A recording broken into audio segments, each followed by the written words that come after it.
Taped from New Jersey, it's the SNL Nerds, the show where two comics from New Jersey nerd out about Saturday Night Live. I'm your co-host, Darren Patterson. And I'm your co-host, John Trumbull. How you doing, John Trumbull? I like that intro. You kind of drew it out. Where two comics from New Jersey nerd out over Saturday Night Live. I like to try out different things, John. I like, the microphone is my canvas. That was almost Shatnerian. Was it? Yeah. Oh, wow. I wasn't even going for like each word was its own sentence. Shatnerian. Yeah. I've never been called that before. I didn't. Wow. Well, look at that. It's a high compliment. Yeah, I channeled the Shatner through me. Yeah. We all have a little Shatner in us. Yes, I'm a vessel through which the Shatner speaks. Yeah. As we all are. Yeah. We can all only hope to aspire to the Shat. Yes. Oh, that sounded dirty. Shat. Yeah, sounds like poop. Okay. Getting off to a grand start. Oh, fantastic! Once again, start. how you been, Darren? I've been all right, hanging in there like the little kitten in the tree. Yeah. And Sam will, trying to avoid the news and enjoy good things like SNL and what have you. Yeah. Yeah. Yeah. Like this episode that we saw here. Yes, and this episode that we are talking about this week, it is SNL Season 45, Episode 13, RuPaul hosting Justin Bieber musical guesting, and this is from February 8th, 2020. Yes, RuPaul. What do you know much about the RuPauls? I mean, I'm aware of the RuPauls because RuPaul has just been in the pop culture atmosphere for like a couple decades now. The zeitgeist. Yeah. But I don't really follow RuPaul. I don't watch RuPaul's Drag Race or anything. They had a promo during the show of like RuPaul's Drag Race, the 12th season. And I was like, really? Wow, 12 seasons. 12? Wow, I didn't even know that. I mean, like reality shows, they can cycle through the seasons faster than scripted shows. So yeah, I mean, I think they just like film a ton of them and then just show them all. Yeah. Like they could show like 18 episodes in like half a year or something. Because there have been like 2 billion seasons of Survivor, I think. I believe is that the I believe so, yes. Is that the formal count? Yeah. 2 billion. You did the number, you crunched the numbers? Yeah, I did. Okay. I did. All right. I mean, as far as RuPaul goes, I mean, I know about RuPaul, the Love Shack video, of course. Yeah. Her hit song Supermodel back in the 90s. And I enjoy it very much. I'm going to try to be careful with this episode because my sister Melanie, who listens, number one super fan, Melanie Patterson. Hey, Melanie. Hey, she is a diehard RuPaul fan. Didn't she say something like almost vaguely threatening on our Facebook page, like you guys better do a great job on this episode? Yeah, she kind of threatened our lives with this episode, saying if you don't do a good review of this episode, it's going to be problems. As like, I mean, it wasn't like a horse head in our bed, but I still felt nervous. Right. So I was like, oh, yeah, because like she's like I would say a RuPaul stan, as the kids say. Oh, all right, stan yeah, of the RuPaul. I think she might have been to like a few like RuPaul cons or something like that, or like those. Do you mean cons as in conventions or as in concerts? Conventions. Okay. Does RuPaul does concerts? I don't know. Okay. I'm asking you. Like, I mean, RuPaul had that song "Work It." That was like, I guess, sort of like was it a novelty hit or was it just a hit? I think it started off as a novelty hit, but then it became I think it became a hit. It did pretty well. Yeah. You better work, cover girl. Work it, but did RuPaul ever have an actual album or anything? Should I get RuPaul's Wikipedia page up? Yeah, no, she did have an album out. That was like a single on a whole album of RuPaul's, fabulous hits. I did actually look up RuPaul on Wikipedia in preparation for this because I was like, okay, I want to make sure I'm respectful and I do the right terminology and that. So I actually Googled like, what is RuPaul's preferred pronoun, gender pronoun? That is so woke of you. And it actually says on RuPaul's Wikipedia page that RuPaul is indifferent to gender-specific pronouns about him, writing, "You can call me he, you can call me she, you can call me Regis and Kathy Lee. I don't care just as long as you call me." So thank God. All right. Dude, this we just reduced our chances of being canceled by like 75%. Dude, that took a load off me. I was really worried. Like, do I just call him by the third person, like RuPaul, like I know, like The Rock? Because I was concerned. I was like, you don't want to inadvertently get it wrong because we are just two heterosexual cisgender dudes in our 40s doing the best we can. That's right. We're part of the problem. We are. We are. All right. And I'm white, so I'm really part of the problem. You're way more I'm a mega part of the problem. Hey, well, yeah. Yeah. I don't want to say anything, but yeah. Well, I mean, it's implied. Oh, wow. All right, so let's dig into this thing. Let's dive into this minefield. Absolutely. Cold open, Democratic debate. Democratic debate. We had Mikey Day as George Stephanopoulos, Alex and Ego as his co-hosts. Bring out all the Democratic candidates, all the folks who are still in the race. Usual suspects, as they were. Future MSNBC contributors, I think he called them at one point. Yeah, that's how he introduced them. We had Jason Sudeikis coming back as Joe Biden. He said he's talking about like his poor showing in Iowa and how he's going to do better in like South Carolina. He's like, I'm going to do what I do best: creep up from behind. Joe. Joe, Grandpa Joe. We had Colin Jost as Mayor Pete. Right. Larry David coming back as Bernie Sanders, getting an applause break. Yeah. I don't know. You know, the novelty of Larry David as Larry Sanders. Larry The novelty of Bernie David.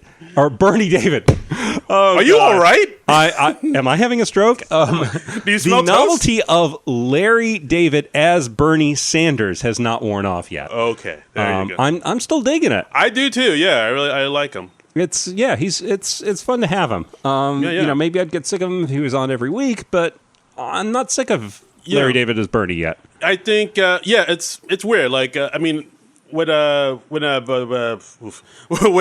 Baldwin does Trump, like we're sick of it at this point, but like Larry David as Bernie, we haven't gotten tired of it. It still has a bit of the thrill of the new. Yeah, you know, because he's only been doing it for I guess a year. Has it been a year already? I don't know. It's been a minute. Well, no, he played him in 2016. So yeah, that's true. But it's only every once in a while. Yeah, they space it out enough so it doesn't. Yeah, he's not overstaying his welcome. Yeah, absolutely. And we had Bowen Yang as Andrew Yang. Of course. Kate McKinnon, of course, is Elizabeth Warren. Dratch. Rachel Dratch coming back once again as A.B. Klobuchar. Dratch was really solid. She has not lost a step, man. Yeah, no, she's good stuff. Maybe they have her host an episode in the future. I think that would be fun. Why not? Yeah, I mean, if she has, I think probably the only thing keeping that from happening is that she hasn't had like this real prominent project to promote. You know? Yeah, I see what you're saying. Like, I don't think she's. I mean, ever since she left the show, she hasn't had too much. Like she's been like recurring like side characters in movies and TV like 30 Rock and stuff. And 30 Rock. I wish she would work more. I don't see her in too many things. That's true. I mean, the last thing I saw was in that Wine Country Netflix movie. Yeah, I never watched that. How was that? It's all right. It's good. All right. It's good. But yeah, like I think and of course the Super Bowl commercial she was just in with the Boston accent. Yeah, the Harbor. The Harbor. Yeah, park the car in the Harvard Yard. Exactly. She was a commercial with Jack Ryan and Steve Rogers. Right. Doing Boston accents. Yeah. And but yeah, which I'm already a little sick of that ad. They've been running that ad a lot. I haven't seen too much of it. I haven't seen a lot of that ad. Really? And Boston accents, they can get a little grating. A little bit. Yeah. Oh, you ain't parking your car in here. Yeah. I mean, it's fun at first, and then it's like, okay, we're done. Enough. Enough. All right. But let's hear more things. Yeah, I mean, as far as cold opens go, this one was okay. This one was okay. Oh, we also had Pete Davidson as Tom Steyer. Right, I totally missed that. Who said at one point, "I'm tripping balls right now," and I have no idea if that was in character or not. That might have just been a random comment from Pete Davidson. Dude, same thing. I was like, "Oh, is this part of the?" Is he going off script? I don't know. Who knows? It really wasn't clear if he was like going off script or he was staying on script, and that kind of worried me a little bit. I legitimately, when Pete Davidson walked out, he's been on the show so infrequently lately that for a second I blanked on his name. I was like, "Oh, it's that guy." That's what's his name? Wait, he's not Mike. Okay, wait, don't tell me. I got this. Larry Sanders. Yes, Bernie Sanders. Larry Bernie David Sanders. Son. Sanders' son. Sundberg. But yeah, I mean, as far as cold opens go, this one was okay. They kind of hit like a lot of the same beats they have in Democratic debates. Cold open, nothing really too new or too shocking. Yeah, I feel like they have this obligation. They feel like they're obligated to cover every single Democratic debate, and I don't know if we need a debate sketch for every single time they have a debate. That's true. I mean, I think like usually when like something crazy happens in a debate, you have to do a sketch around it. Actually, for a minute, I thought they were going to do something about the president's, last State of the Union, where Pelosi ripped up that paper. That seemed to be more of a... That wasn't commented on at all in the show, was it? No, it wasn't. I was actually kind of surprising. Yeah, I was actually kind of shocked. I thought that was a gimme. Like they would have done something with that. Because that's still like a story that's getting mileage on the social media and stuff. I think so many memes with that paper rip. So much false outrage and faux rage. Yeah. But yeah, they avoided that altogether and they went with the Democrat debate, and it was good. I liked how Sanders said, Hillary said I'm not popular, but how come I'm the most popular guy on 4chan? Yeah. Which, like, if you know 4chan, that joke kind of hits. If you don't, it's like, you got to ask your... I only semi-know 4chan. Yeah, you got to ask, like, your little brother or your son. Okay. Like, can you explain 4chan to me? Yeah. But yeah, I mean, as far as cold opens go, this wasn't too bad. I liked the Elizabeth Warren line. She's like, people worry if I'm electable. I have a solution to that. Elect me. I thought that was a good line. Yeah. I liked when they said, and now a word from our sponsors. And then they cut to a picture of Fred Armisen as Michael Bloomberg. All right. That was cute. Because he's still out there, man. We are getting inundated with those Bloomberg commercials. I've seen it. Did you see the one during the Super Bowl or? Yeah, I'm sure I did. Yeah. I actually saw like some Bloomberg commercials when I was down in Georgia a couple weeks ago. Really? Yeah. I was like, they're running down here too. That's interesting. So he's really running. Yeah. This ain't like a stunt. I mean, I just thought, I'm sure that the New York area is where we are is getting a heavier concentration of him because like he's most known here and I don't think he has too much of a national profile. Right. That's true. Like, my mom didn't know too much about him. But. Okay. All right, well. We'll see what happens in the coming months, people. We'll see what happens, and I'm sure we've got some more Democratic debate sketches in our future. Yes, we do. Larry David is on standby. He's on Lauren's speed dial now. Exactly. And I love that Sudeikis is coming back as Uncle Joe. Because I always loved his Biden, and Sudeikis is another one of those people who's just a great utility player. Yeah, he's always underrated cast member, I think. I would say so. Yeah, he's always like good in the clutch. He gets in, he gets out. I wouldn't mind seeing Sudeikis come back to host. Yeah, he doesn't really like steal the scene, but he's memorable. Yeah, no, I mean he was always a solid guy, and yeah, absolutely, I liked him. Thumbs up. Yeah, we like it, Jason Sudeikis. Yay. So then we get into the monologue. We get RuPaul. RuPaul coming out in the pink suit. The pinkest of pink. Like Hot pink. Like Pepto-Bismol pink. Yeah. Like a highlighter. Like neon pink. Yes. Like highlighter pink. Like shockingly pink. Yes.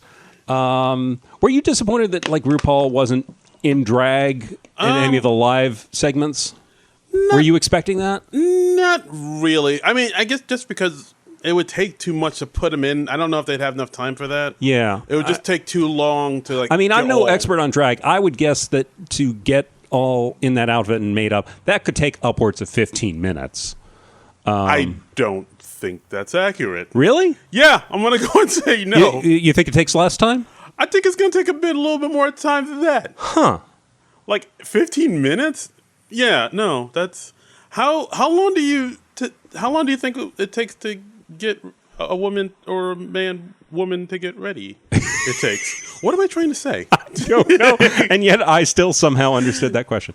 Okay, I'll go up to 20. All right, that sounds more. Yeah, that sounds right. That sounds right. So I guess that was just too impractical to do for a live show. I mean, probably even getting out of all that stuff would be just too difficult to do on a live show. Even if you're like spacing it out, like he'll change back during the musical guest segment or something like that. Yeah, that takes too. I mean, we saw him in the pre-tapes, which we'll get to, and like that was their compromise, I guess, which makes it makes sense. I mean, so we had bald business suited RuPaul, which you see once in a while. I don't know what I think you're seeing more and more of him out of drag. Yeah, I mean, I guess that's an intentional move on his part to just to sort of expand his brand, maybe, or probably just to get the people acclimated to him sans drag. Yeah, as it were. But I have seen him more and more without the drag and suits and stuff. And like I think he's like pushing 60 too. Is he really? Yeah, he's looking good for 60, man. I know. I'm saying like, whoa, black don't crack. No, we moisture ass. So anyway, so like it's. I mean, his monologue is pretty straightforward. Just him talking about himself, introducing himself to the audience, talking about he came to New York in the 80s. back when there were drugs and seedy nightclubs all over the place, but it wasn't all good. Yeah, I like that line. That was a good line. That was a cute line. Yeah, it was a fine monologue. It was like you said, it was sort of just kind of an introduction to RuPaul, in case you were not familiar with RuPaul, which I figured probably a significant portion of the audience was not. Yeah, it's very much like the J.J. Watt monologue, where like people who might not know who J.J. Watt is, like here I am, this is what I do. Here are the basics. Yeah, and like RuPaul for dummies. Yes, very much so. And then RuPaul was like, hey, this is who I am, who I do, what I do. Like, so we had like back to back, we had 2 monologues of people just kind of explaining who they are and what they're all about. Yep. And I dug it. I liked it very much.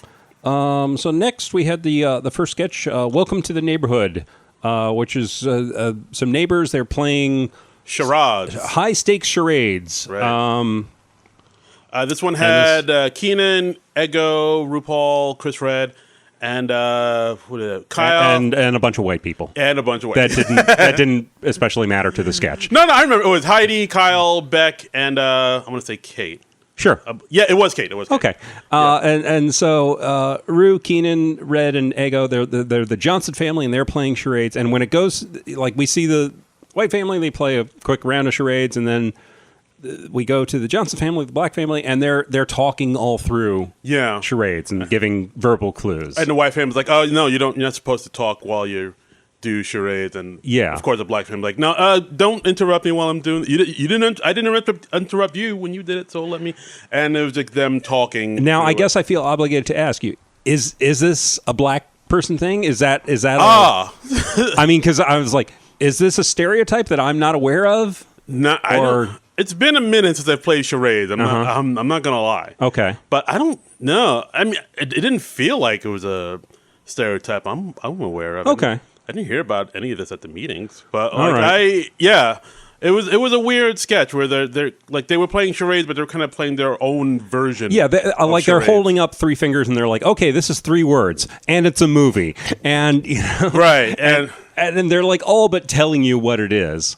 Right. And like at one point I had to do a movie that has like 13 words in it. Yes. And it was like, oh, he's making like a Marlon Wayans face. Oh, it's don't be a man to South Central while drinking your juice in the hood. Right. Yeah. I was like, wait. I think my favorite moment was where like one of them just pointed to Beck and they immediately go, oh, 12 Years a Slave. Yeah. Yeah. Like this one. Yeah. And Beck was like, "What? Hey, why did I?" Yeah. Wait. Why did you immediately say 12 Years a Slave when you pointed to me? And I was like, "Oh, you know." Yeah.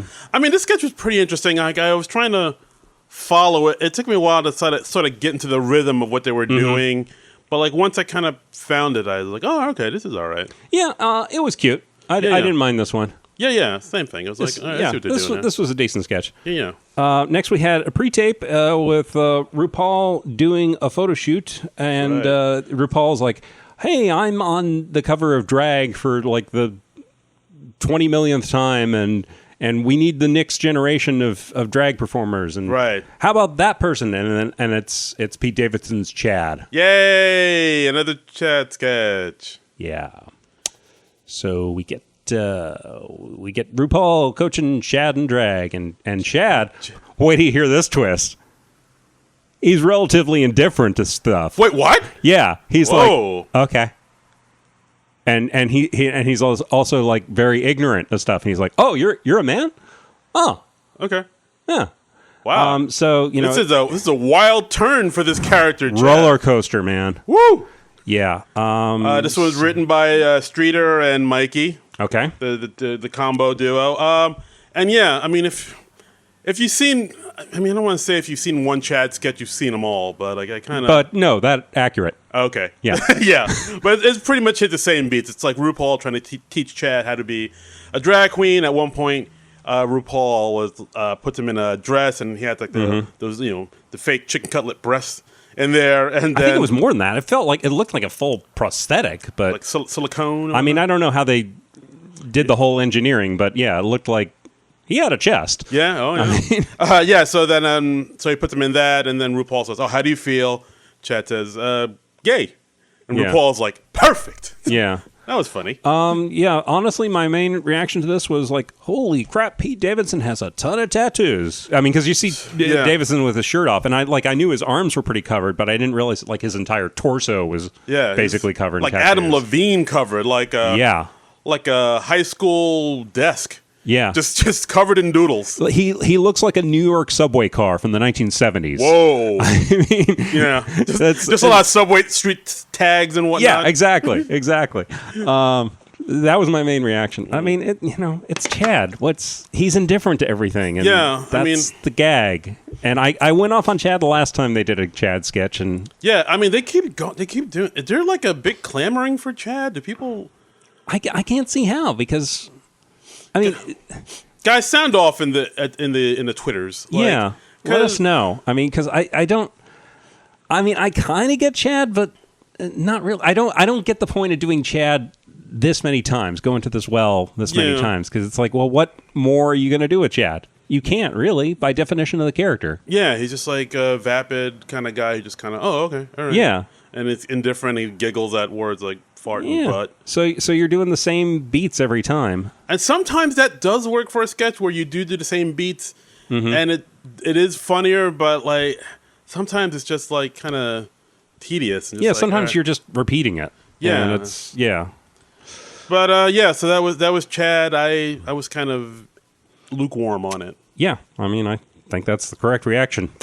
So next we had check splitting, which this one was interesting. This we had a bunch of people at the restaurant. They're doing a birthday dinner, and they're all talking about splitting the check. And Heidi's like, "Oh, I didn't have any wine. Oh, but that's okay." And then as one does, and then Cecily, as this pushy woman, Mary Beth, she's like, well, no, wait, this is not okay. And she's like wagging her finger back and forth, and like, oh no, you didn't.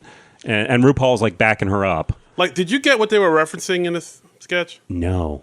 All right, I didn't look it up, but like, okay. But Chad.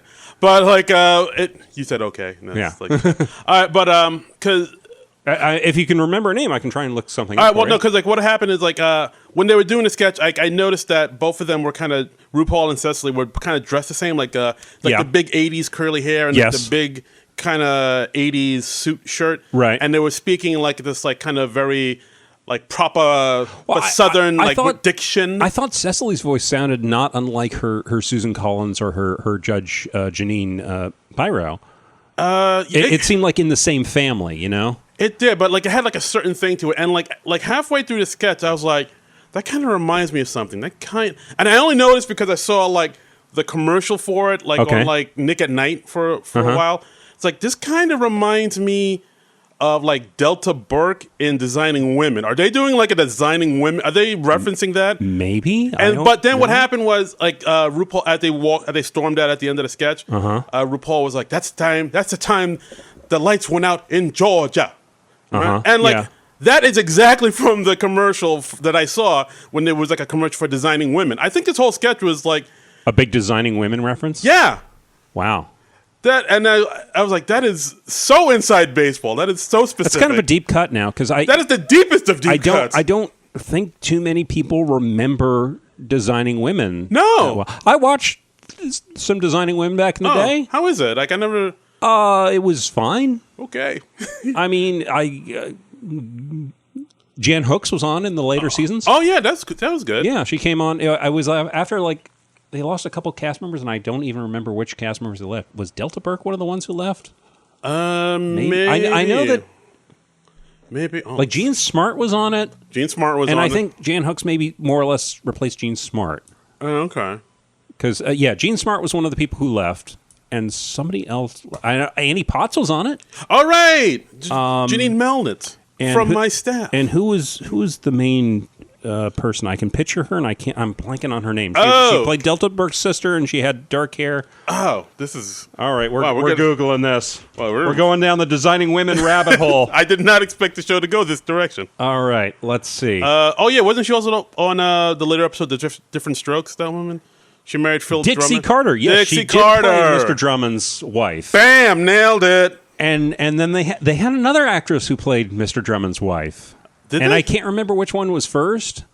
I thought Mr. Drummer was only married that one time. He was. It was like a different actress playing the same character. Oh, okay. And I don't know if Delta Burke was replaced or excuse me, I don't know if Dixie Carter was replaced or if Dixie Carter replaced this other woman. Okay. Actually, now that you mentioned, I think maybe it was Dixie Carter they were doing, not Delta Burke in the sketch. But either way, like I think the whole sketch kind of hinged on you knowing about designing women.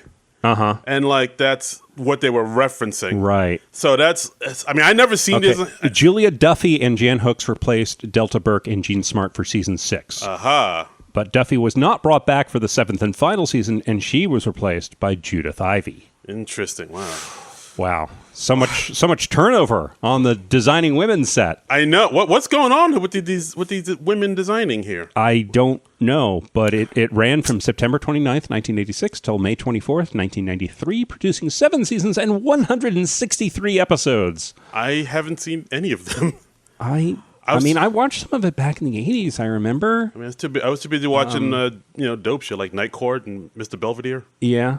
Yeah. I remember it was one of those shows. I think maybe this is why the show is maybe faded away a bit. It was very topical, and it would like comment on the issues of the day. Oh, and stuff. Okay. Because I know the creator of Designing Women, Linda Bloodworth Thomason. She was real close friends with the Clintons. Right. And so she's like big lefty, and so. Okay. I know, like the main character, the Julia Sugarbaker was very liberal. Oh, interesting. And like a liberal Southerner. That's cool. Yeah. Right. That was kind of that. And all right, I can dig it. So yeah, the sketch. Wow, so apparently, it was a Designing Women reference. Yeah, I think so. Huh. I'm pretty sure it was. Like, okay, guys, if you look up Dixie Carter of Designing Women, there is at one point where she does that the night the lights went out in Georgia thing. I think this whole sketch, just paying the bill, was a reference to Designing Women. Okay. So yeah, I mean, I don't know how I feel about this. I mean, I just thought... I think, did Cecily write this sketch? Because she does do that sometimes. Well, she'll make a sketch based on something that, like... Some obscure thing. Like when they did that, the rain... Yeah, the Orange Juice Jones in the rain. Yeah. Or they did the climax. Which went over my head, because I didn't remember that at all. No, I mean, I get that. Because, like, only... Like, the Orange Juice Jones, The Rain, that's a song you knew if you were, like... If you grew up in the 80s... Which I did. And, you grew up in the urban areas, we'll say. I was in Washington, D.C. for part of the 80s. Moved away in 83. That was urban. I don't know if we can count that. Not urban. Okay. I don't know if we can count that. Well, can I get a half point? Well, you make yourself a potato salad, bring it to the next cookout, and then we'll talk about it then. All right. Okay. But yeah, when Cecily did that sketch around the climax, meet me in the girls' room thing. Yeah. Like, even I didn't know that. Well, I was like, what the fuck? That was like she likes making like sketches centered around things that like maybe her and maybe like 2 or 3 other people will get. Yeah. Okay. So this was one of those. Was she a writer on this sketch? I'm assuming. I don't know. It wouldn't surprise me if she was. Yeah. I mean, it doesn't surprise me that she would do a sketch where it was basically a showcase for her and RuPaul, because I believe she is a big RuPaul fan, and I know I've seen on her like Instagram stories like she's attended or maybe even hosted like some drag shows. So I think she does have some connections to like the drag culture. Oh, she's drag adjacent. Yeah, I guess so. All right, but yeah, I mean, this sketch, I mean, if you got the reference, you probably loved it. If you didn't, you probably just thought it was very odd. Yeah, in my notes I just wrote, "This is just bizarre," but I didn't get the reference. So, but I mean, those types of sketches where you're doing this really specific reference and you're doing a really deep cut, it's going to hit like a small number of people, but it's going to hit those people really, really hard. Right. So, like the Weezer sketch with me, right? And with me, and yeah. So probably there's some SNL Designing Women stan out there who's just like, oh my God, that was the best thing ever. This sketch is life. Yeah. Flame emojis, flame emojis, flame emojis. Right. Right. So. All right. So that was the sketch. That was the sketch. Next up, we got another pre-tape. Boop It. Boop It. There's a fake ad for a game where it's like a family game where it's like this device and you're hitting the various bits to match the sounds. I think it's like there's also a game out called Bop It. I think that's a spoof on that. Just add an extra O and called Boop It. Clever SNL writers. That's right. That's why they make the big bucks. And we had Chloe and Chris Red and Mikey and Mikey as the kids who are all having fun playing this game, and then Beck comes in as the dad who gets it wrong, and then he gets very bitter. Yeah, and he starts drinking. He starts drinking, and then he comes back, and he's getting obsessive with it, and he's like hitting all the bits and right. And he tries to like boop, and he's like he's not good at it at first, right? But then like as the day goes on. He like, oh, I did it. Oh, get your friend back in here and let's see watch what I can do. He's like, he sent his friend back home. It's like, oh, your mom called you. Go get out of here. And then at the end, we see that Heidi comes in as the mom of the two kids. Right. And it's like, where have you been? You were supposed to drop the kids off at 2 hours ago. Yeah, and we find out that they're a divorced family, and he's and like all his stuff is coming out. Yeah. And I really liked like during this heavy emotional breakdown thing, we had the little battery info at the bottom. That was a great touch. I noticed that. I was like, oh, that's a great touch. This amused me. I really like this. Right. No, it was really good. This sketch was written by Streeter Seidel and with Mikey. And Streeter just tweeted out. Boop It. Might be the most depressing thing I've ever written. My goal in my marriage is to avoid becoming Beck's character. That's a worthy goal, I think. That's right. Yeah, a worthy goal for your marriage. Yeah, but I dug the sketch. I thought it was all right. This was a highlight for the show for me. This didn't feature RuPaul anywhere in it, did it? No. Yeah, I wonder if this was something that was maybe taped before and delayed or something. It's very possible. I don't know. Yeah. Yeah, because it's kind of unusual we don't feature the host at all. Oh, yeah. That's true. But, so that was Boop It, which I dug. That might have been my sketch of the night. I think that might be it for me, too. Yeah. Next, we had The Library, where we had celebrity RuPaul reading to the kids. And RuPaul's reading from various children's books and starts getting very salty. Yeah, because, this is something I didn't get immediately because basically me neither. She was holding up books and saying, oh, Eloise, look at her dressed all nasty and whatnot. And it's like her hair looks like a broom. And then they explain a little ways into the sketch that reading is a drag term for personalized insults and basically like throwing shade. Exactly. Like I didn't get it until they had to come out and literally explain what they were doing. But I did notice before they did the explanation, there were a few people in the audience that were laughing and oh, I get it. And so some people in the audience got it, and because they're probably fans. The audience was loving this sketch, man. This went over big. See, those people were definitely fans of RuPaul's Drag Race. Yeah, because they got what they were doing. They were bringing that foreknowledge into it, right? But people like us who never seen it was I don't know what's happening. Yeah, we were coming into it cold. And we were like some of the parents were like, wait, what's going on? Right. And you know that character. SNL always does that character who's like, wait, what's going on? Yeah. Yeah. Yeah. And then, wait, why is this bizarre thing happening? Yeah. Wait, what? I'm here commenting on it? What? Yeah. They become the audience. Yeah. And so they literally explaining, oh, no, when you're reading something, you're you're throwing shade at them. Yeah. So it's RuPaul reading to the kids, right? So they flipped the term. They flipped it on its head, and he held up the cover of Madeline, and he was like, "Well, first of all, the Eiffel Tower isn't in the woods." Yeah, exactly. And he held up the Nancy Drew story, The Secret of the Old Clock, and he's like, "No, she was just in the woods, and she was doing her business, and then somebody came on her, and." Oh, yeah. She grabbed a clock to cover it up. She's out there doing her sale. Yeah. Yeah. For some reason, it reminded me of Brian Fellows a little bit, this sketch. I don't know why, but I was like... A little crossover between Sassy RuPaul and Brian Fellows. That's interesting. Look at you dressing like that. That's crazy. That's an interesting dissertation in the making there. I don't know why, but I got Brian Fellows flashbacks watching I'm Brian Fellows. I'm Brian Fellows. Oh, God bless Tracy Morgan. But yeah, as far as sketch, I thought the sketch was all right. There were a few points where it seemed like she made RuPaul like might have missed her marks at some points, and there was like a couple of stumbles. It seemed like there was like some sort of technical screw up because it was like you see RuPaul, he like picks up the book and he's like staring at the cover for a long time, and then they cut to the parents and the kids, right? And then they have a line. I mean, like RuPaul obviously had nothing to say because he didn't have the next line in the sketch. So. Yeah, it seemed like a few cues were missed and a few words were stumbled. Yeah, but I mean, for the most part, I thought the sketch was right. Once I understood the term reading. And yeah, I mean, once we could get behind the premise and we were like, oh, okay, that's what they're talking about. All right. Okay, all right. Okay, yeah. All right, I'm with you now. I'm with you now, SNL. I'm hip. I'm with it. You've broadened my horizons a little bit. I know now the drag term reading. Right on. I'm with it. Okay. I'm hip. I'm with it.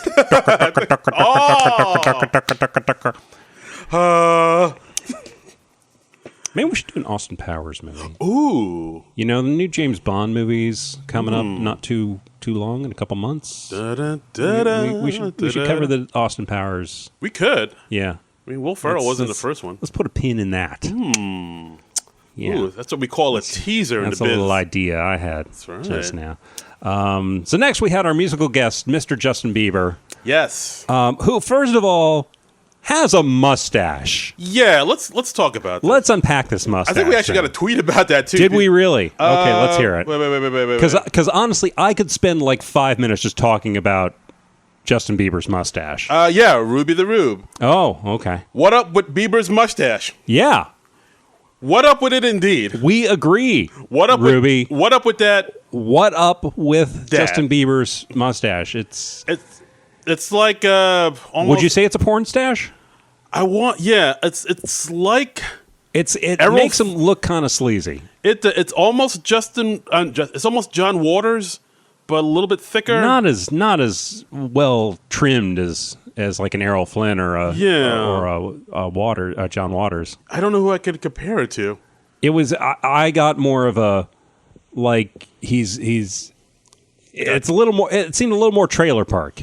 You know, yeah, it's more in an My Name Is Earl kind of territory. Wow, not as thick, oof, or as lustrous as Jason Lee's My Name Is Earl mustache. Right. But it's coming in. It's no Ron Swanson. No, but yeah, it is. I mean, we hate to bag on his looks because Justin. Do we? I don't want to just because he got famous young and he's gone through some stuff. Yeah, that's true. And when you get fame that young, oh damn it! Don't make him into a person. I'm trying to show trying to give us some heart, man. We're not monsters. You with your empathy. Look inside your heart. But yeah, he looks weird. Yeah. It's not a good look for him. He's got like neck tattoos and body tattoos. He's another one. It's like him and Pete Davidson. They're all tatted up. They're having a tat off. Yeah. And he's oof. Yeah, Baby was a long time ago. It really was, and it makes you feel kind of old. It does, because he's like got to be well into his 20s by now. Yeah. Well, I mean, how old was he when that baby? He was around 16, I think. And that was like 10 or 11 years ago. So yeah, he's getting close to 30. Yeah, closing in on it.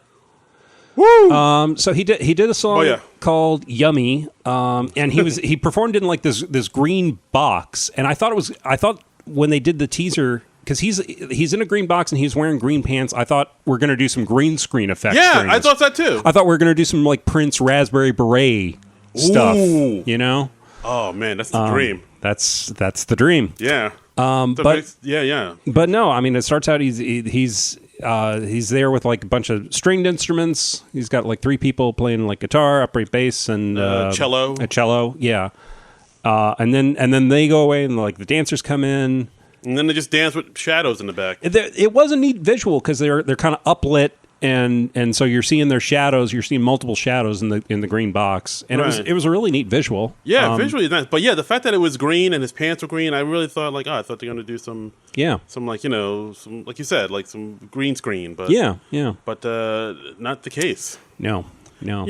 What'd you think of the music? I thought it was okay. It was like it's definitely not like the big loud sort of poppy stuff that he grew up with. It's like a lot more muted and mellow. And kind of like sleepy. I don't want to say sleepy, but like it's more like hey, sup, girl. Yeah, it's more like kind of mumbly, poppy, synthy. Very synthy. dancey stuff. Yeah. And it was like, I didn't think much of it personally, but okay. Yeah, I mean, I'm not my thing. I mean, I realize, of course, I'm not the target audience for the Justin Bieber. Yeah, songs. when he was big, I wasn't big on the Biebs. But yeah. It'd be weird if we were. It really would be. It would be weird if we were like dudes in our 30s and like, that Justin Bieber, man. We're Bieberholics, man. Yeah, I mean, like, most of my knowledge of Justin Bieber comes from watching his roast on Comedy Central. Ooh. Most of it, that, when Jimmy Fallon did him on the show. And I don't remember Jimmy Fallon did him. I remember Kate McKinnon doing it. Yeah, McKinnon did him quite a bit. I actually thought he would, like, McKinnon I was a little disappointed we didn't get a little, Bieber versus Bieber. Yeah. Or something. Yeah. I mean, maybe that's just too far in the past or something. I don't know. Yeah, I guess. But they could have pulled that out. Yeah, it's too bad. Too bad. I wonder if they worked that up or maybe Bieber just didn't want to be in any sketches. Who knows? Who can understand the mystery that is Bieber? Who knows? His second number was a song called Intentions featuring Quavos. Is that how you say it? Cuervo? How is it spelled? It's Quavo. Quavo. And pronounced Quavo. Quavo? Okay. Quavo. And you were saying, what band was Quavo in before? He's in Migos. Okay. He's 1/3 of Migos. So he was a 1970s action figure. Yeah. Oh, okay. Boy. All right. Yeah. But yeah. He's, that was for you nerds. Yeah. Enjoy that. That's right. That joke was our Delta Burke, Dixie Carter designing women of jokes. I don't know. But yeah. So they did that song at the end, and that song was okay. Same thing, kind of like very synthy, kind of mellow. Yeah, here I don't know if this was the same box, but they had like a lot of neon lights behind him, flashing the lyrics. Again, it was very interesting visually. I thought this song was worse than the first. I thought this was pretty crappy. I went full Zoidberg when I watched this. I was just like, that was bad, and you should feel bad. Oh man. I mean, at this point, I just realized they're going to show musicians that are younger that just don't connect to me because I'm an old bag of bones. They occasionally get the people who speak to us in our generation. That's very true. Oh, we'll talk about that when it comes to upcoming. Teaser. Ooh, hey now. Teaser. But as far as music goes, it was so-so. I thought it was all right. Yeah. Next up, Weekend Update. Weekend Update with Colin Jost and Michael Che. Lot in the news this week. Lot in the news. We had Trump acquitted.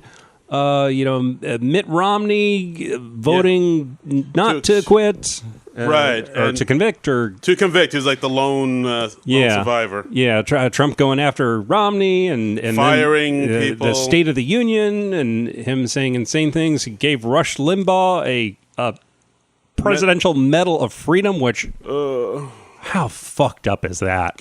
Seriously, oh god, ugh. Yeah. Let's talk about happy things. They went through all these stories, and I was like, oh, right, all these insane things happened in this 1 week. Right. Like, this isn't... This was a nutty week, man. This was a nightmare. I mean, and we had the whole mess with the Iowa caucuses, and we didn't know who won that for a couple of days. Do we still know? The app didn't... apparently, it was Buttigieg, but it was very close between Buttigieg and Sanders. And then what happened? And then Warren was a third, but she's significantly behind, and Biden was behind her, and because I know they mentioned that in the cold open where Sanders was like, things got messed up on Iowa because of the app. Well, I got the best kind of app, no app. Yeah, that was a big old mess. Yeah, I liked how they were talking about. Oh, here's Trump announcing his acquittal, and then they just cut to footage of the OJ verdict. Yeah, that was great. That was pretty cool. That was whoever thought of that. Hat tip to you, sir, or lady. Or lady. Ladies can write weekend update segments too. Women write too now, it's man. 2020. That's right.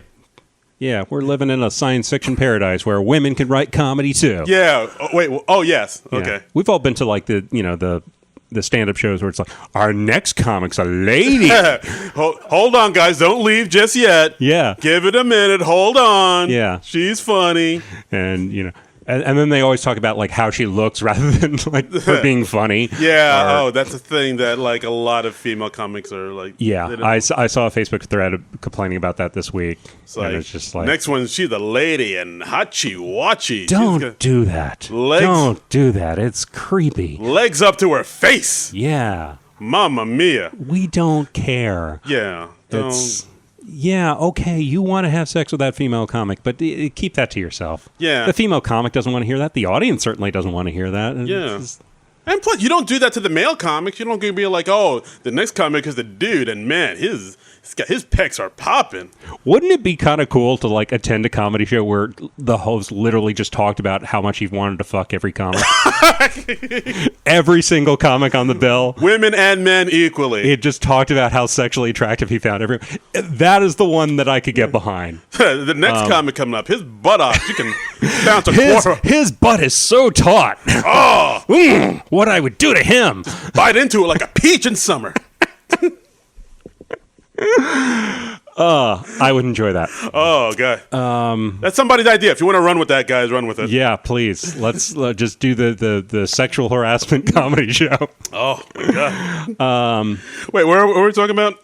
We were talking about Weekend Update, supposedly. Oh, right. Let's see. I liked the line that Colin delivered. He said he was talking about how in the State of the Union, Trump gave Rush Limbaugh the medal, and he talked about the Space Force, which was a moment I predicted in a Mad Libs in 1992. That was very cute. I know this world is so bizarre. Oh, also, yeah, Trump after the Super Bowl, he got the state wrong when he was congratulating Kansas City. Oh yeah, that was a big thing. He was like Kansas City in Kansas.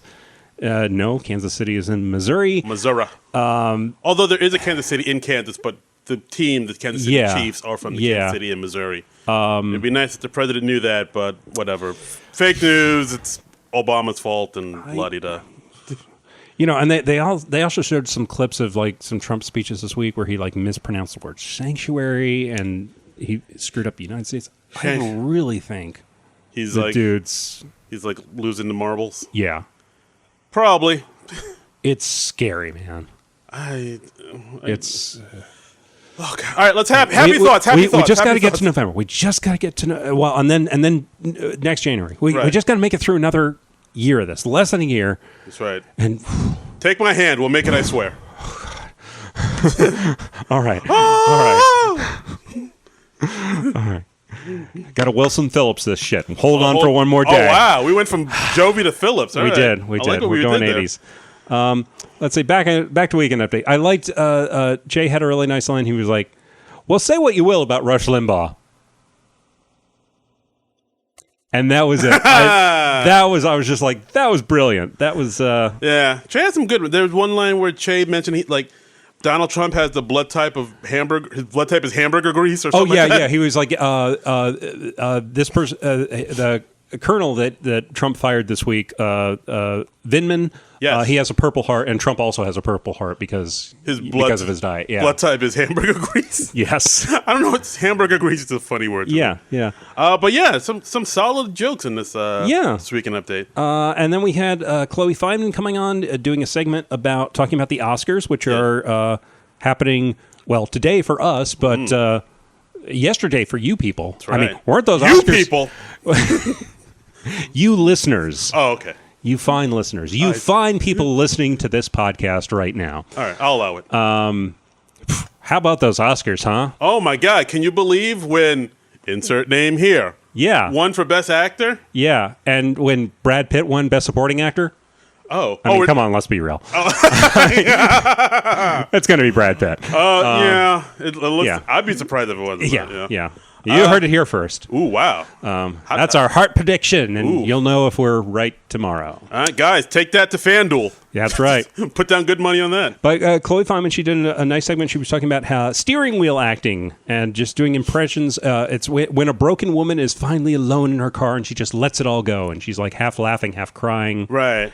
And that is a bit of a trope where women break down and and behind the wheel of a car. Yeah, and I like that. I liked that it was, she just zeroed in on this specific thing. It wasn't just like, oh, here are a bunch of unrelated impressions. She found like a nice through line for that, or her and the writers did. Yeah, like that. She did like a quick impression of what was that? She did a Timothy Chalamet, I think. Timothy Chalamet from Little Women. She did Renee Zellweger as Judy Garland. She did a Saoirse Ronan. She did Meryl Streep. She did a Streep.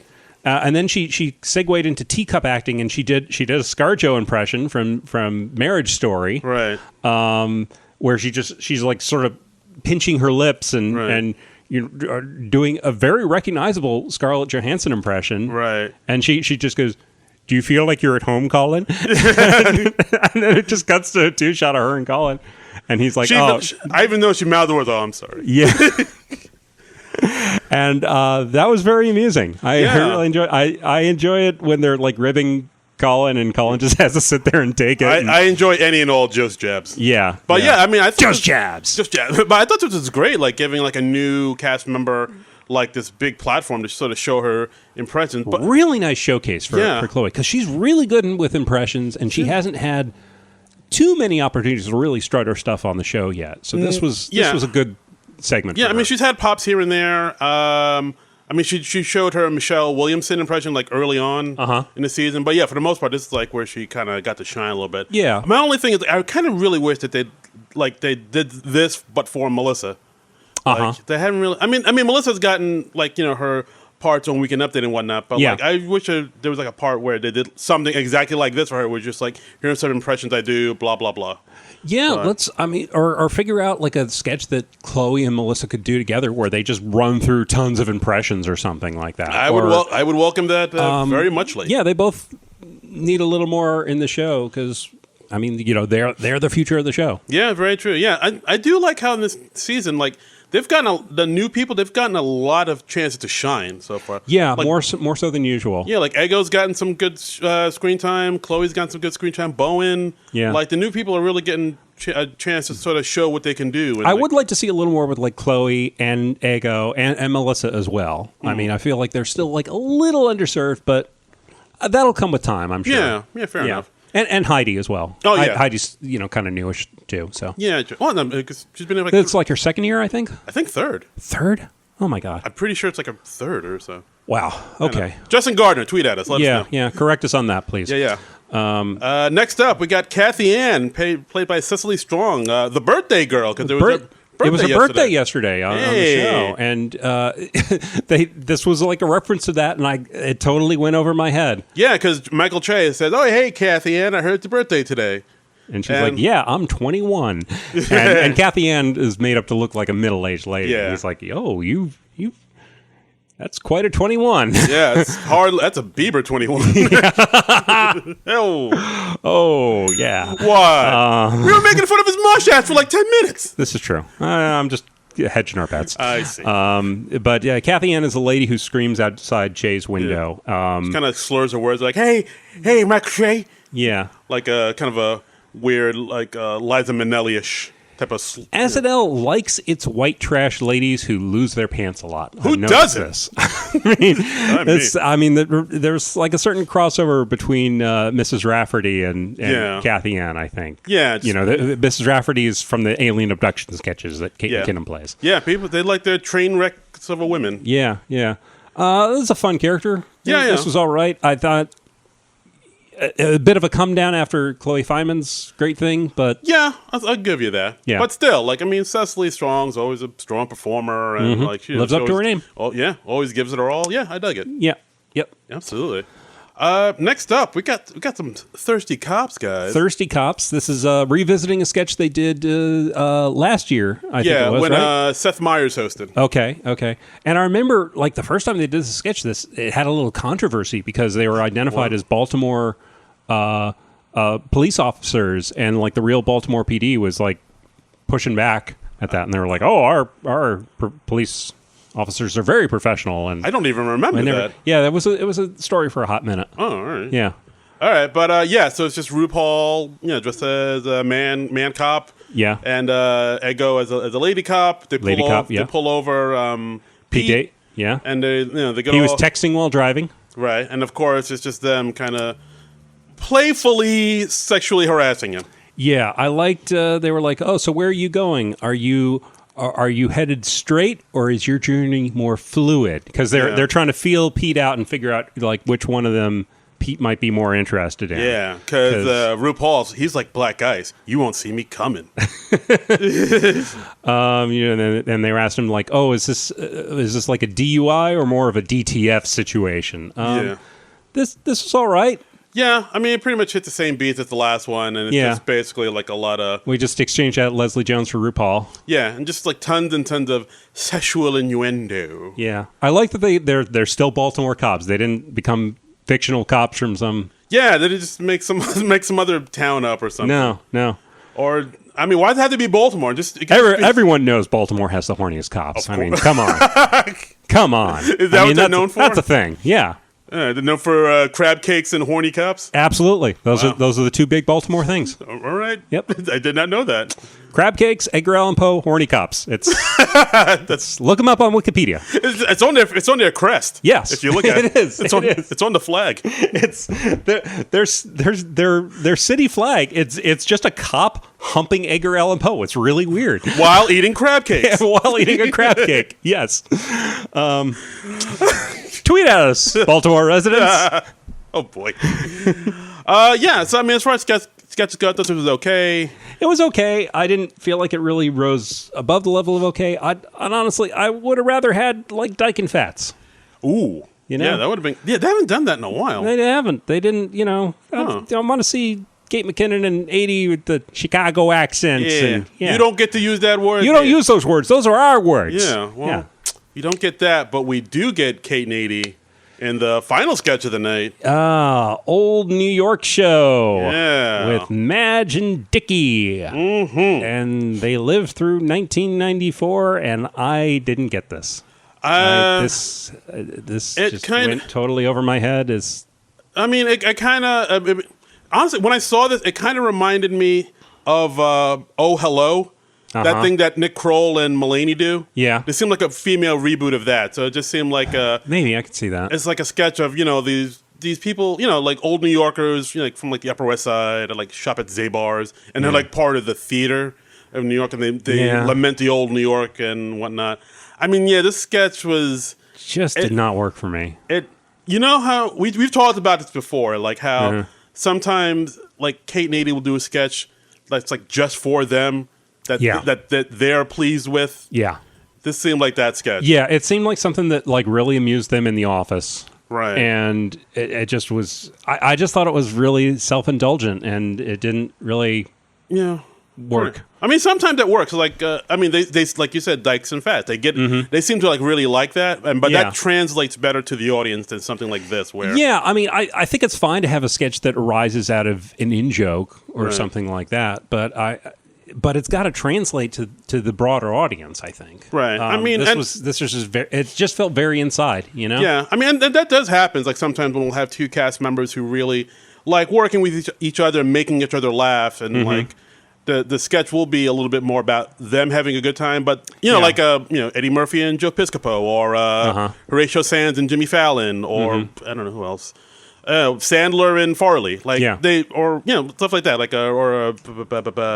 Kristen Wiig and Fred Armisen, like they like working together and like they like making each other laugh while they're on camera. Yeah. But at the same time, they still are aware they're like they still have to make all of us laugh too, all the viewers laugh too.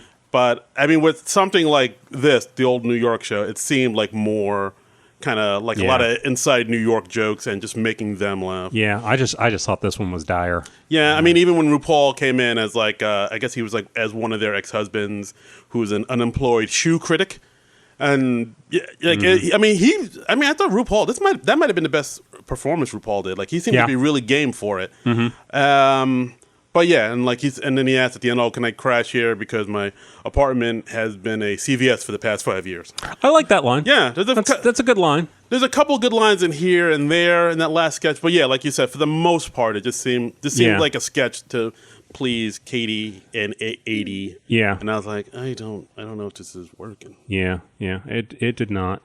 And did it feel like towards the very end of the show that they might have like cut a sketch last minute? It definitely felt like that. Because we came back from a commercial and we just came back to like the band for a little bit, and then before we came back again for the good nights. And the very last thing we had was Justin Bieber's second musical segment. Yes, and they don't usually close on a musical segment. Not really. I mean, I think they did it. Didn't they do that with the Adam Driver episode? Yeah, they might have. They close it like usually. I think when they close it on a musical segment instead of a sketch, that means like they didn't have time to do their last sketch. Yeah, so maybe something ran over. That's what it feels like. Yeah, and that was the episode. I don't know. What'd you think of the show overall? Overall, I thought it was okay. I thought it was better than the J.J. Watt episode, but not as good as the Adam Driver episode. I think right in the middle. I think that's a fair assessment. I didn't think it was a very good show overall, outside of like say, a couple things like Chloe's segment on Weekend Update and the Boop It sketch. I wasn't too nuts about a whole lot of stuff. I thought this was an off show for them. I'll give you that. This is towards the end of the show, I was thinking, I was reminded of an old rule that Gene Siskel had about how to tell if it's a good movie or a bad movie. Mm-hmm. And he would ask the question, is this more interesting than watching the same group of actors have lunch? And I think this episode of SNL fails that litmus test. I would rather watch RuPaul have lunch with Justin Bieber. Because what do they talk about? What common ground do they have? I want to say mustache, but that sounds insensitive. You want to say what? I want to say mustache, but that sounds... No. I guess maybe RuPaul had a mustache. I don't know. Yeah. I have no idea. What would they talk about? Yeah, I'm kind of fascinated by this question. I wish tattoos or yeah. I don't know. Did products? Bieber and Pete Davidson compare tattoos? That I could see happening. Yeah. Like, where do you get your tats? Where do you get your tats? I mean, did Cecily fangirl over RuPaul? Probably, yes. I would. Yeah. Yeah. I think that's a safe bet. But it's RuPaul. Yeah. It's your rudeness. I don't know if they call him that. But I didn't think this one was a very good show, which is unfortunate because, we've had two not great shows in a row, in my opinion. Yeah. I mean, the J.J. Watt I was more down on than this one. Yeah. This one I thought it was okay, but it wasn't great. I mean, I know Melanie's going to tweet at me or whatever. But, and also I thought RuPaul, seemed kind of stiff in some places. And, you could tell he was totally reading off the cue cards and he didn't seem as natural. RuPaul's not necessarily an actor. I mean, RuPaul's more like a personality, I guess. A performer, but not a performer. That's a performer, but not an actor. Right. I mean, even though I think RuPaul is in a Netflix movie or a series. There was a promo for that. AJ and the Queen. Oh, thank you. I was blanking on the title. It's more of a personality performer. But as far as acting in sketches, he was game in some sketches like Old New York and whatnot. But there were some where he was kind of stiff and kind of staring at the cue cards. And not quite sure, missing kind of cues here and there and whatnot. Yeah. But overall, I thought it was okay. Yeah. All right. Yeah. I'm just trying not to get too many angry tweets from my sister. Speaking of angry tweets, we got some Twitter response this week that was a bit critical of the podcast. Oh, you want to get into that? Yeah, let's get into that. All right, let's see. Me. Let's do this. I got to get it up here. Get the tweets up. Let's see. Where is it? Okay. Well, while you're looking for it, do you want to talk about the next guest? Sure. Let's talk about who we're getting next week. All right. So for the next the next 2 weeks are going to be off, and then after that we got some really interesting news about who's going to host the next few shows. February 29th, we get Mr. John Mulaney. Yes. And we get David Byrne. Yeah. And I am pumped for that. I am here for it. John Mulaney's his third time hosting. He's going to be a 5-timers in no time. If he does, This is his fourth time hosting? Third. Oh, yeah. Okay. I'm surprised. I thought it was only 3. I thought he would have hosted more, but it's only his third time. And every episode he's done hosting, it's been a good episode, either good or solid. So he's a writer. He has a great rapport with everybody on SNL. Everybody he knows how the machine works. I see this episode being really good. And David Byrne. David Byrne. This is exciting. David Byrne, Talking Heads. He's got the show. What's the show called that he's doing like on Broadway right now? Oh, I gotta look that up. Okay, David Byrne. He's got a show on Broadway. Yeah, right he's now. a legend, and like I think we mentioned this a while ago too, because we mentioned like how with musical guests, like they never really have on older musicians. It's always like the young hip SoundCloud doodads or whatever. You know, the hip hipsters. Like very, very, very rarely do they have like somebody who's like, you know, people our age would know. Yeah. So the fact that they're having on David Byrne, who, you know, I mean, Talking Heads alone Talking Heads is a fantastic band. Wonderful. I mean, wonderful stuff. If you haven't heard Talking Heads, you go listen to some Talking Heads. It'll blow your mind what they were doing back in the 80s. It's like, wow, they're really... Darren, I can't find these tweets. What? I've been searching for them. Do you remember the name of the person who tweeted at us? Because they had a lot to say. Oh, I see it. Okay. Cinephiliac? Okay. But yeah. So, I mean, I think that David Byrne Mulaney episode is going to be really good. And then after that, in March, we have Daniel Craig and The Weeknd. Yeah, I'm excited for that. I am too, yeah. Daniel Craig, I think this is his second time hosting. I believe so, yeah. I think he hosted back in 2009 or 2008 or something like that. I could try and look that up. Okay. But I mean, Daniel Craig coming off of Knives Out, and of course the new James Bond movie coming up, and he has some comedic chops, as we saw in Knives Out. He can be a funny guy, yeah. Yeah. And I didn't see it, but that movie he was in, Lucky Logan, I heard good things about it as well. Yeah, he did that with Adam Driver, right? Yeah, he did, yeah. That's the Steven Soderbergh. Soderbergh. Okay. I don't know if I'm saying that right. But yeah, and we're looking forward to that. And The Weeknd, I like his tunes. Let's see, Daniel Craig hosted before on October 6, 2012. So. Right. All right, so there you go. So he's coming back for his second time. Which I'm looking forward to that. Yeah, maybe we'll get a nice Knives Out parody, and we'll get maybe a Bond. It'd be fun to see him poke fun at his James Bond tenure because he's doing his last Bond film. Oh, that's right. But I enjoyed Daniel Craig as an actor, so I'm looking forward to that. Yeah, so both these episodes, I'm feeling good things. I have high hopes. I mean, whenever Mulaney hosts, it's an event for me. I mean, because Mulaney is one of the best stand-ups working today. Yeah, I mean, he helps write a lot of these sketches. Yeah, the lobster sketch. He brings his sensibility. Yeah, the lobster sketch in the restaurant. Yeah, I mean the cha-cha slide. Yeah, I mean cha-cha slide. Yeah, well, I'll pray on it. Yeah, exactly. He's fucking good stuff. Oh, what's that name? Yeah, dude, if he brings back Bill Hader for an episode. You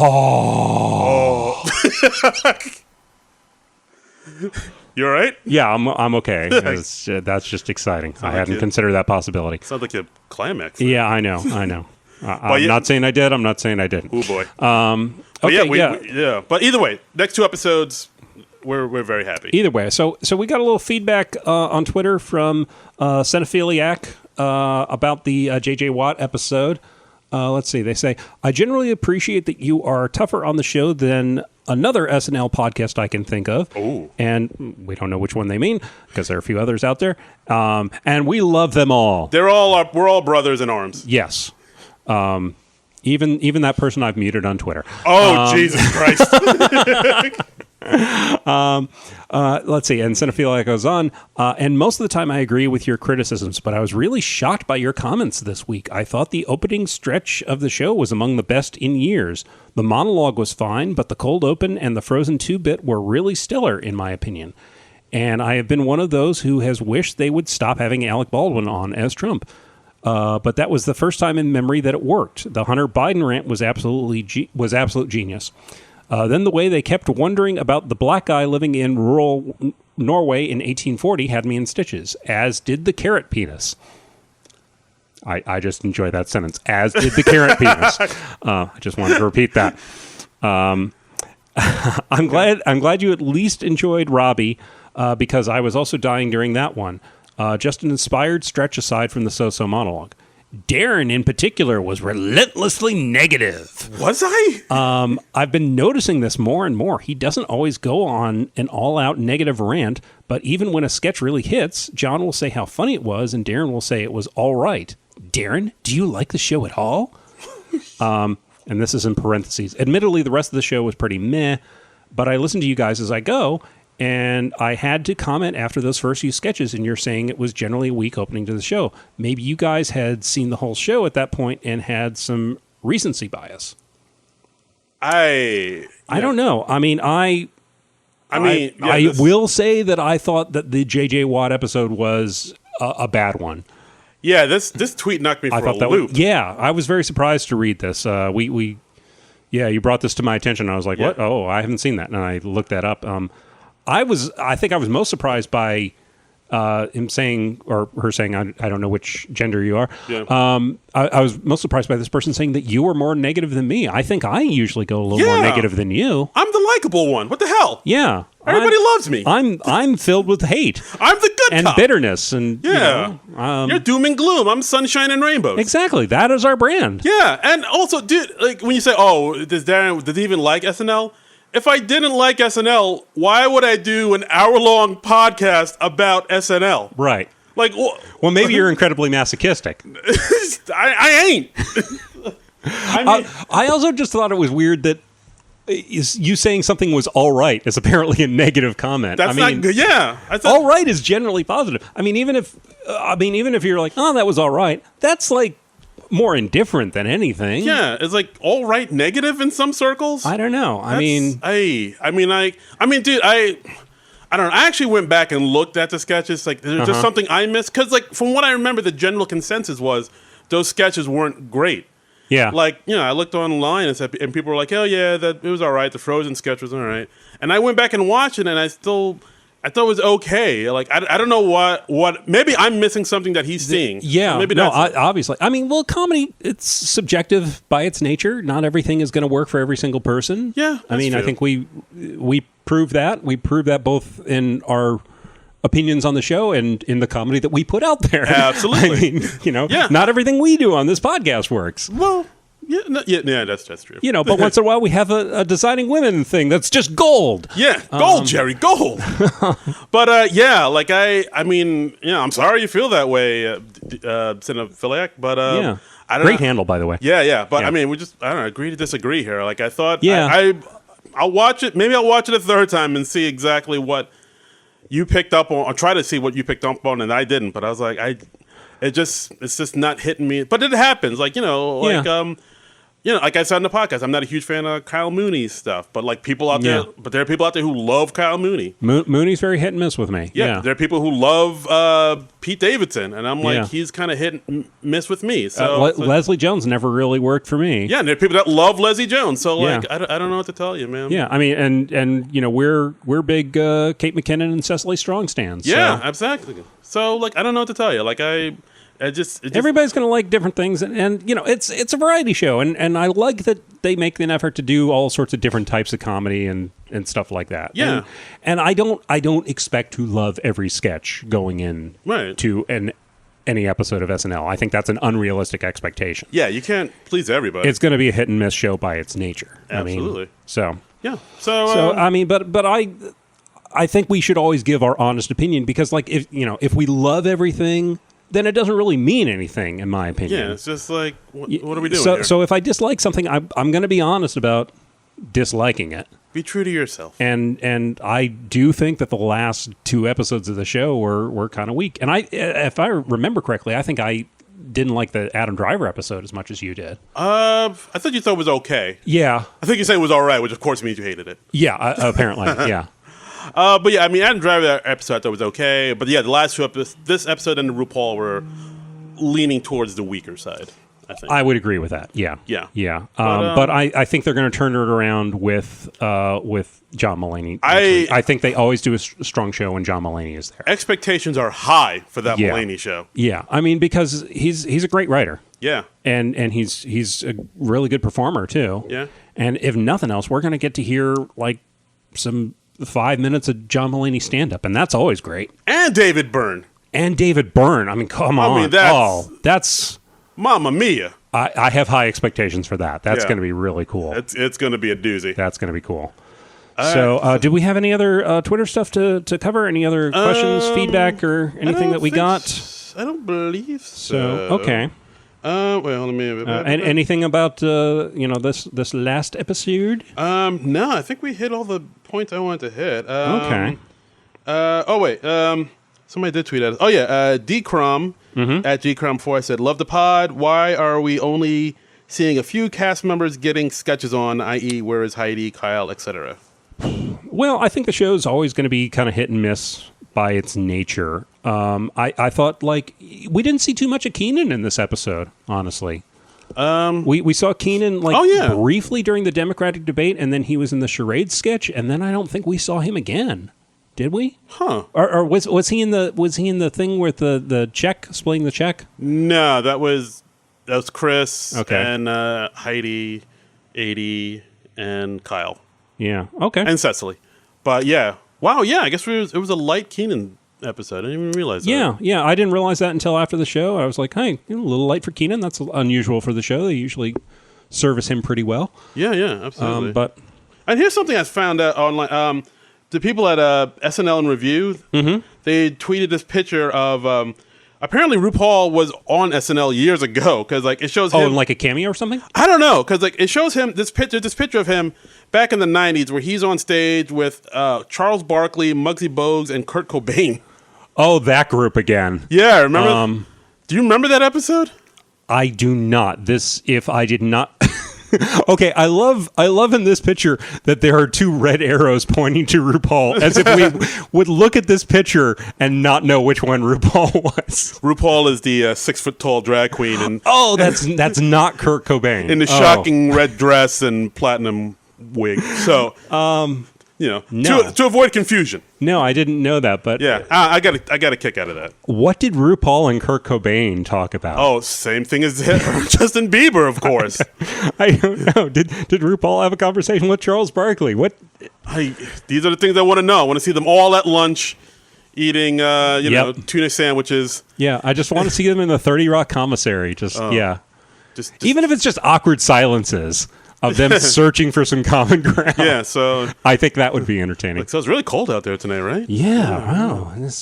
You think it's? Are we done with winter? I mean, the groundhog didn't see its shadow. Yeah, so I'm about to get a jacket. And zip up. It's getting chilly out. Brr.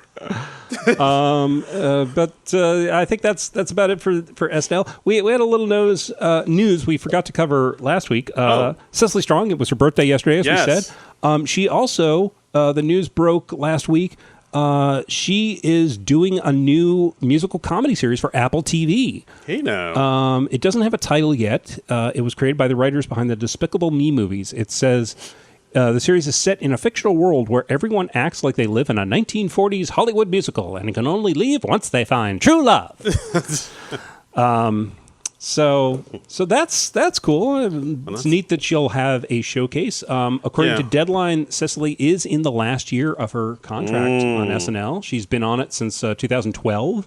Oh wow! Has it been 8 years? It's 8 years. 8 years, man. She came in a while ago. It doesn't seem like that long to me. I mean, in a good way. Because I'm certainly not sick of Cecily yet. So do you think this might be your final? Who knows? I'm sure she probably doesn't even know yet. Might not know till the end of the season because it seems like when people decide to leave the show, it is kind of a thing they decide at the tail end of the season or even after the season ends in some cases. Yeah, I guess so. I would be sorry to see her leave the show because I think she is a strong asset for the show. But this new show sounds very interesting. I don't get Apple Plus, but I might consider it for that. Yeah, Apple TV Plus. Yeah. I think it is weird how a lot more cast members are kind of doing more side projects while they're on the show, like 80 with Shrill. Right. Kate McKinnon has. I mean, she's in movies now, and Kate McKinnon has a bunch of stuff too. I mean, people have been saying, "Oh, is this Kate and 80's last year?" Mm-hmm. Pete has all the movies he's in now. He's in that new. He has that new movie with Judd Apatow, the King of Staten Island. Right. He's in that John Turturro movie, that Jesus Rolls. Oh, okay. I didn't know that. He's going to be in Suicide Squad 2. Suicide Squad, which is, I guess, done shooting now. Probably the Suicide Squad. Yeah. So people are saying like, is this Pete's last year? Keenan still has that thing for NBC in the works called the Keenan Show, which it seems like we've been hearing about forever, and still hasn't premiered. I swear, I don't get. I swear, I heard about that show like 2 years ago. It seems, and like Bubkiss. I haven't seen anything. I mean, maybe it's just still in development or something. Or I don't even know if they've shot anything for that. Under construction.